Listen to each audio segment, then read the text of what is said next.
最近南华人大档的观光受到影响，像宜兰的饭店拢讲，真侪民众拢退订。过6月份的订房率平均只有3成，是比疫情更较惨。县政府嘛表示讲，已经同意予业者来申请分期纳房屋税，先度一关算一关。入去饭店房间设备正较全，也可以看南洋边缘、甲富山岛、按过0203花莲地档了后，用从东部观光。宜兰旅宿业5月、6月都爆发退房潮，平均订房率只有3成，比疫情时阵更较惨。地震的关系是整个影响到宜花东的一个路线的一个旅游规划。那可能大家可能没到花莲，那可能宜兰也没办法过来的。宜兰自助餐以前是百家长乐路，即马冷清真济，真侪业者承认经营压力沉重，5月要交房屋税，希望公部门应协助减轻负担。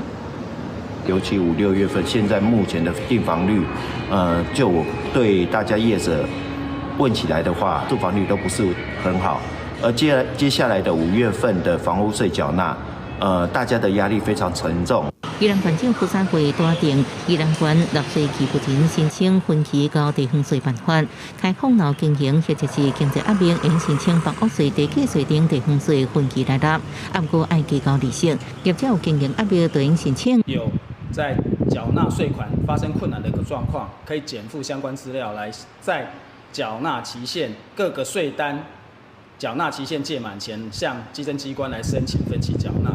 县府表示，若需要，会用在5月31日交房屋税结束进程提出分期申请。20万以下应分6期，500万以上上侪应分36期。审查通过了后，就应分期来纳。利息价延期纳的10%抵押金属定制，希望帮助饭店业者渡过难关。记者综合报道。